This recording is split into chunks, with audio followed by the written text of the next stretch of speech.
La Bible en un an. Lecture du 6 août. 1 Corinthiens, chapitre 2, versets 6 à 16. Cependant, c'est une sagesse que nous prêchons parmi les parfaits.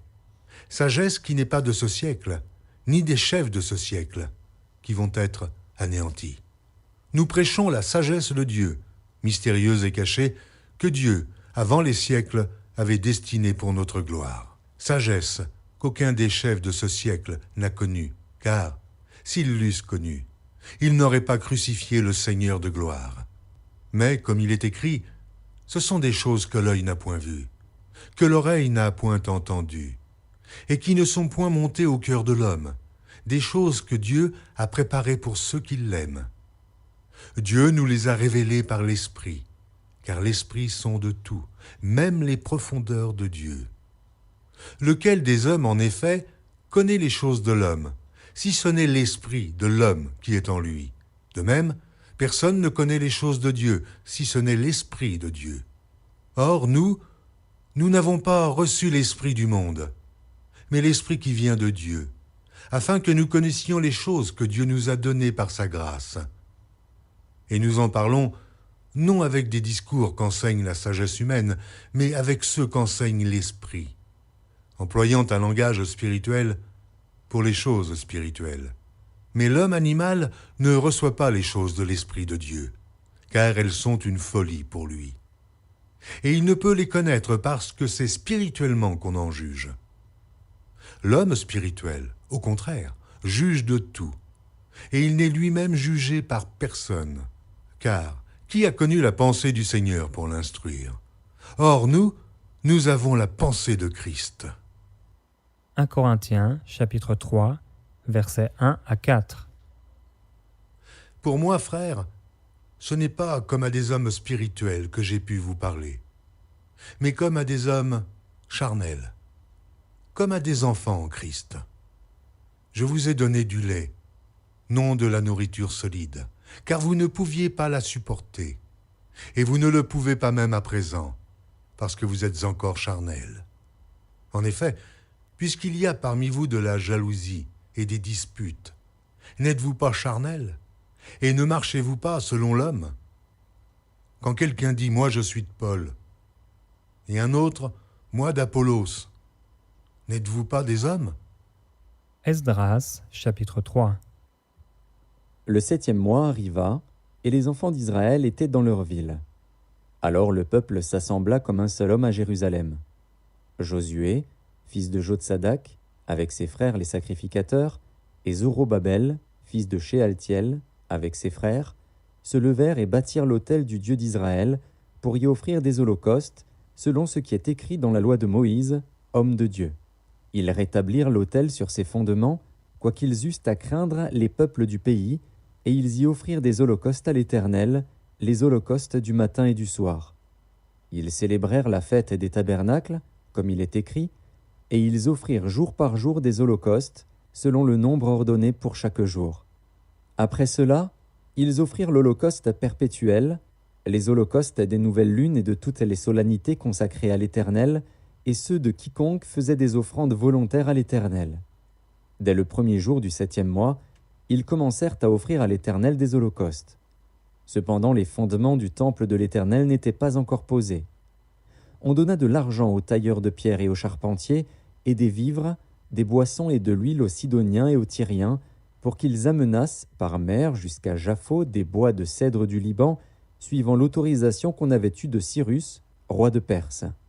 La seconde année depuis leur arrivée à la maison de Dieu à Jérusalem, au second mois, Zorobabel, fils de Shealtiel, Josué, fils de Jotsadak, avec le reste de leurs frères les sacrificateurs et les Lévites, et tous ceux qui étaient revenus de la captivité à Jérusalem, se mirent à l'œuvre et chargèrent les Lévites de 20 ans et au-dessus de surveiller les travaux de la maison de l'Éternel. Et Josué, avec ses fils et ses frères, Kadmiel, avec ses fils, fils de Juda, les fils de Henadad, avec leurs fils et leurs frères les Lévites, se préparèrent tous ensemble à surveiller ceux qui travaillaient à la maison de Dieu. Lorsque les ouvriers posèrent les fondements du temple de l'Éternel, on fit assister les sacrificateurs en costume, avec les trompettes, et les Lévites, fils d'Asaph, avec les cymbales, afin qu'ils célébrassent l'Éternel, d'après les ordonnances de David, roi d'Israël. Ils chantaient, célébrant et louant l'Éternel par ses paroles, « Car il est bon, car sa miséricorde pour Israël dure à toujours. » Et tout le peuple poussait de grands cris de joie en célébrant l'Éternel, parce qu'on posait les fondements de la maison de l'Éternel. Mais plusieurs des sacrificateurs et des Lévites, et des chefs de famille âgés, qui avaient vu la première maison, pleuraient à grand bruit pendant qu'on posait sous leurs yeux les fondements de cette maison. Beaucoup d'autres faisaient éclater leur joie par des cris, en sorte qu'on ne pouvait distinguer le bruit des cris de joie d'avec le bruit des pleurs parmi le peuple, car le peuple poussait de grands cris dont le son s'entendait au loin. Esdras, chapitre 4.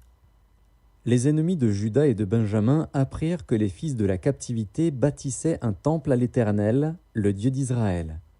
Ils vinrent auprès de Zorobabel et des chefs de famille et leur dirent « Nous bâtirons avec vous, car, comme vous, nous invoquons votre Dieu et nous lui offrons des sacrifices depuis le temps d'Esaradon, roi d'Assyrie, qui nous a fait monter ici. » Mais Zorobabel, Josué et les autres chefs des familles d'Israël leur répondirent « Ce n'est pas à vous et à nous de bâtir la maison de notre Dieu. Nous la bâtirons nous seuls à l'Éternel, le Dieu d'Israël, comme nous l'a ordonné le roi Cyrus, roi de Perse. » Alors les gens du pays découragèrent le peuple de Juda. Ils l'intimidèrent pour l'empêcher de bâtir, et ils gagnèrent à prix d'argent des conseillers pour faire échouer son entreprise. Il en fut ainsi pendant toute la vie de Cyrus, roi de Perse, et jusqu'au règne de Darius, roi de Perse. Sous le règne d'Assuérus, au commencement de son règne, ils écrivirent une accusation contre les habitants de Juda et de Jérusalem. Et du temps d'Artaxercès, Bishlam, Mithrédas, Tabil et le reste de leurs collègues écrivirent à Artaxercès, roi de Perse. La lettre fut transcrite en caractère araméen et traduite en araméen. Réhum, gouverneur, et Shimshaï, secrétaire, écrivirent au roi Artaxercès la lettre suivante concernant Jérusalem. Réhum, gouverneur, Shimshaï, secrétaire, et le reste de leurs collègues, ceux de Din, d'Arpharsatak, de Tarpel, d'Apharas, d'Érec, de Babylone, de Suse, de Déa, d'Élam, et les autres peuples que le grand et illustre Osnappar a transportés et établis dans la ville de Samarie et autres lieux de ce côté du fleuve, etc. C'est ici la copie de la lettre qu'ils envoyèrent au roi Artaxercès. Tes serviteurs, les gens de ce côté du fleuve, etc. Que le roi sache que les Juifs partis de chez toi et arrivés parmi nous à Jérusalem rebâtissent la ville rebelle et méchante, en relèvent les murs et en restaurent les fondements. Que le roi sache donc que, si cette ville est rebâtie et si ses murs sont relevés, ils ne payeront ni tribut, ni impôt, ni droit de passage, et que le trésor royal en souffrira. Or, comme nous mangeons le sel du palais et qu'il ne nous paraît pas convenable de voir mépriser le roi, nous envoyons au roi ces informations. Qu'on fasse des recherches dans le livre des mémoires de tes pères, et tu trouveras et verras dans le livre des mémoires que cette ville est une ville rebelle, funeste au roi et aux provinces, et qu'on s'y est livré à la révolte dès les temps anciens. C'est pourquoi cette ville a été détruite.